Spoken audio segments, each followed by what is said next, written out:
here. We do have more interviews, but first we decided to take you through the front pages of the newspapers. This morning, we're joined by Dotun Ojon, public affairs analyst, as we look through what the top stories are saying. Good morning. Thank you very much for joining us. Good morning. It's good to be here this morning. It's great to have you. Let's start with the daily Abio weekend. Very trendy. Oh, this morning. Thank you. Very fashionable. It's the influence of his daughters.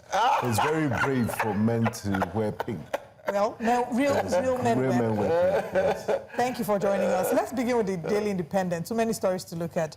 ADC coalition will set Nigeria back by decades, presidency says members looking for political relevance slams Buhari's appointees for joining coalition, lists why ADC coalition can't mirror APC.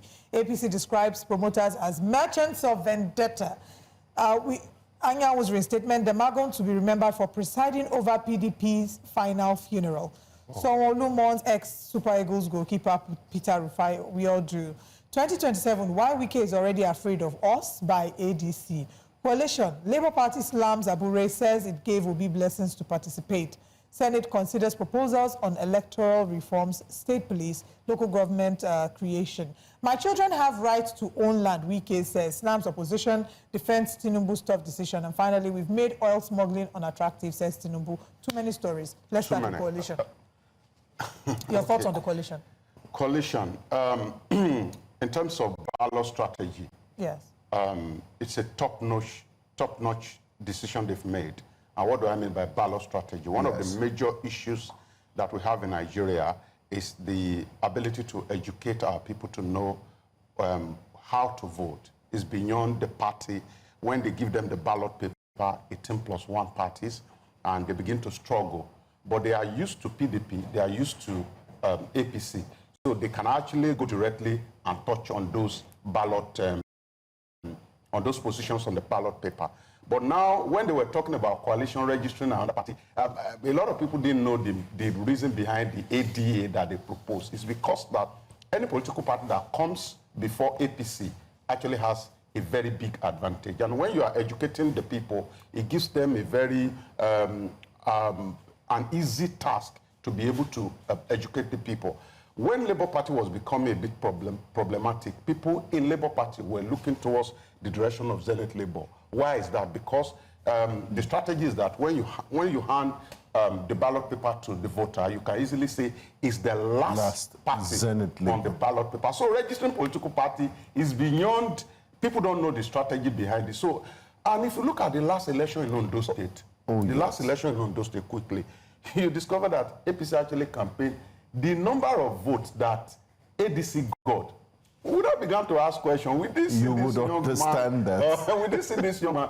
We now got to know through research that it was actually majority of the votes cast for the party were meant for APC. So in terms of ballot strategy, fantastic decision. A term of political sacrifice on the part of the political party, I have never seen before. I have never seen that a whole executive, we agree that they have to collapse their structure. It's but one person is not happy. I have been a candidate of a party. This is why people don't know. I left being a candidate of the party to go and learn party management as a chairman. Ideally, you are not supposed to leave as a candidate of the party and go back to lead the party as a chairman. But candidacy in Nigeria does not have anything to do with the political party. You just come, the major decisions of the political party are made by the party, the party structure, which consists of the NEC, the SEC, and all of that. So when a candidate is coming out to say, and you begin to ask, what's your position? In fact, it's only about 2 political parties in Nigeria today that has a provision for the highest office holder in their party. For instance, in APC, if you are the highest political leader in the party, you are the leader of the party. In YPP, if you are the highest political office holder, you are the leader. The other political parties do not have that kind of arrangement for their members. So should Mr. Ebe Kachuku's concerns be discarded? Tumedi Kachuku. Tumedi Kachuku, thank you very much. Okay, so it's concerned in terms of how politics is being run. You have to consider the feelings of every other person because one vote, they say one vote counts. So you don't want to lose any kind of vote. But when it comes to party management, structure, and administration, all those outbursts were at best is personal. Thank you for breaking it down. The Labour for Party as well. Let's then talk about the Labour Party, because you're saying it's the first time you're seeing a party collapsing its structure to accommodate a new structure. Yeah. The Labour Party has, the Julius Abure-led faction of the Labour Party has given Peter Obi 48 hours to leave the party. Senator Nadine Usman-led committee said that he consulted with the party and he was given the blessings of the party. How do you foresee that? So it will be highly irresponsible for Peter Obi to have picked the card of another party without resigning from where it's coming from. But the question is, has he picked the party card of ADC? Well, so in politics, before you pick another party's card, the first thing you do is to send in your letter of resignation. But what they had day before yesterday was mere identifying and unveiling the party. It's totally different from the fact that you were there. There were members of APC there who have actually not resigned their membership of the party. But before you take responsibly, before you take the card of another political party, you do your resignation letter from the ward and inform them that you are no longer interested in continuing their party. So you must first of all resign. That's what is expected of you. Before you go. Before you move. So in this case now, Peter Obi just visited and talked about the possibilities of things happening with the party. So it means if he goes back and needs to resign, then... Yes, he has to send in resignation letter. Resignation letter does not take 1 minute to do. You can even send it online to the ward executive of your party, then you move on. Okay. Yeah. All right. Let's take a look at another paper very quickly. Let's see what next we have with the front page. Very interesting story we can find as well on The Guardian there. Let's look at this one. APC convenes South-South Summit in Edo. Atiku flays Tinubu over Trump's snub of Nigeria. 2027, I love Nigeria. I love Nigeria. Other groups seek INEC registration as parties. Wike knocks opposition coalition as desperate power ploy defends Rivers peace moves. And then, illusion of harmony when politicians unite in power pursuit and sans governance. No, I didn't see that clearly. Senate begins public hearing on constitutional review in Lagos. And then NMA faults federal government's export of doctors, skilled workers to St. Lucia. Now that's the story we're going to look at. I don't know if you've heard of the story. Yes. President Bola Tinubu saying some doctors will have to be. The letter from the NMA said export, if I'm right, taking doctors to St. Lucia when we have a serious crisis here. I think it's a guided kind of Japaism. Because that's what Olive said. Yes, so it's a guided kind of Japaism, because if you leave the doctors as we have it in Nigeria now, they will personally Japa. So the government is just looking for a way to benefit and guide their Japaism. Now, there's crisis in the health sector in Nigeria, considering our population and the inability of government over the years to have strategically planned for it. I gave out a solution the other time, and a lot of people didn't take it seriously. As we are now, it's going to get to a point that we have to rely on traditional doctors. Yes, and all of that. But that's the sad reality. In fact, if you go through, and I don't want to mention state because I don't want to paint any state black, but if you go through majority of our states in Nigeria today, go to their health facilities. When Dr. Olusegun Mimiko was the governor of Ondo State, for instance, he did what he called the Mother and Child Hospital. He's a medical doctor. He understood, he paid the particular attention to it. Before the man that took over power from him died, in fact, before he completed his tenure, his first tenure in office, all the Mother and Child Hospital, of them have died.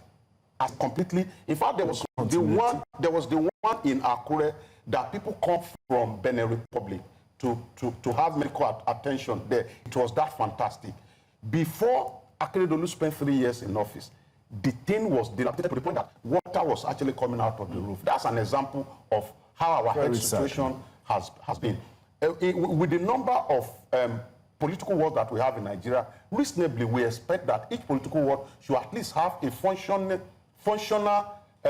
primary health center. But that is not the case. But of course, we cannot continue to pay what we are paying. We cannot continue to pay attention to security the way we are paying attention to it, as if nothing is happening, and we expect these people who have an opportunity to japa, not to japa. So I think the government is just trying to guide the japaism and see how they can benefit from it. Okay. Tough one. But you know, before you can export, the question as to your local consumption needs to be answered. So that's where the problem is, because NMA is saying that if you're exporting them and you're paying 40 million naira, they are earning, the St. Lucia government pays the doctors 131 million naira. You're exporting, you're going to pay them 40 million naira, whereas the ones at home, you are paying them 11 million naira, the highest paid per annum. Yeah. So that tells you that this government, the mentality of government is to make more money. So they're just looking at every avenue to make more money. Are they going to make more money? Because they are the ones that would, they are the ones even paying, no. So the Nigerian government will be the one paying those doctors they're sending to St. Lucia. They're paying them 40 million naira.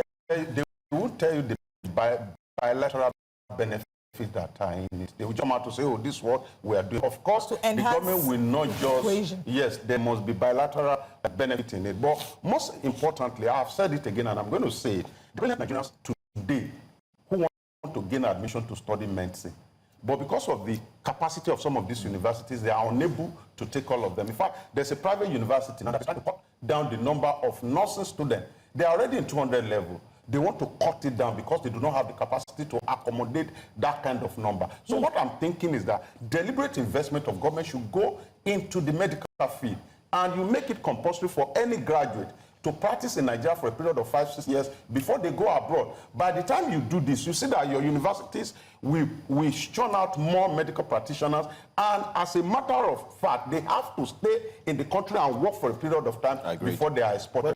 They say it's not fair. I mean, if you talk to the doctors, they say they don't apply the same to engineers, journalists, and what have you. And that's why are you picking on doctors? And that's why I'm saying particularly that they must crash the amount of money that people are paying to get medical education. So it's like an investment of government deliberately into this area. Well, let's use the word that's used, subsidize. Subsidize. So when you subsidize, the way to pay back is for them to remain in the country and actually work for a period of time. See, all of these things work in the private sector. If you want to travel abroad to study, you want to get an MBA, and you want your organization to sponsor you, you have to write a letter that when you come back, you're going to work with them for a period of 3 to 5 years. And that will be binding. They will sponsor you. That's what we expect the government to do. It's going to be like a 10 years plan, but after that plan, you know, we are not controlling our child birth process in Nigeria. So that's why we need more medical doctors. I was telling some group of people, we got independent as a people of 50 million. We were 50 million people. 10 years later, is it 10 or 20 years later, as at early 80s, we were just a people between 70 and 75 million. How we move from 70 million to the number we are in today without the adequate infrastructure to take care of us is the question I'm yet to be able to answer. Yes. Okay.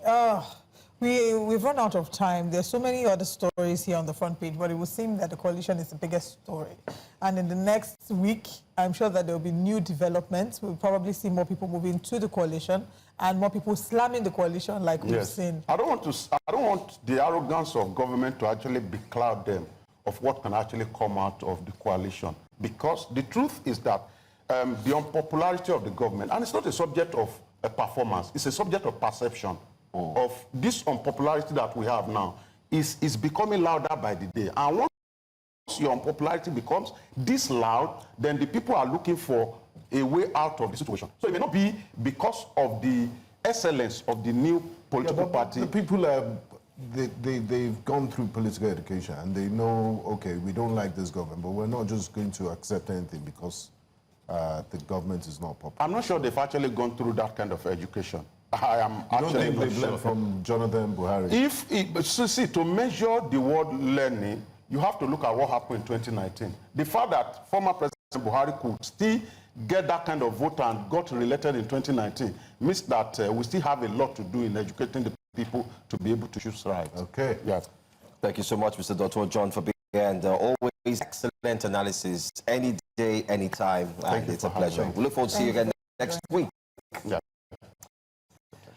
That does it on the front pages. I bet you're wondering why we had to take the front pages at this time, but don't worry, don't fret, because we have another very important conversation coming up very soon. Stay with us after the break. Let's bring to you headlines.